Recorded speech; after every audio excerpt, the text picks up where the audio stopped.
Hai, hampa kat mana tu? Semoga hampa semuanya sehat-sehat berjaya walaupun di mana hampa berada.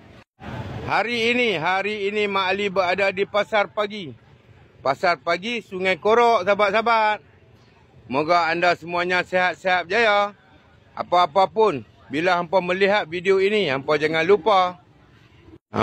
lupa follow, like, komen, save, copy link dan repost sebelum video ini hilang.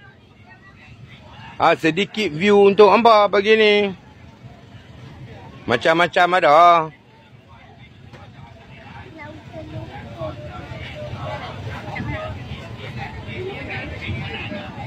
Sedikit view untuk hampa pagi ni.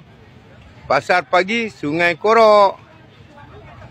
Minyak Raja Kayu, sahabat-sahabat. Siapa-siapa yang bermasalah dengan urat boleh dapatkan minyak Raja Kayu dekat Bayo Mak Ali. Okey, jumpa lagi next video. Bye-bye. Assalamualaikum.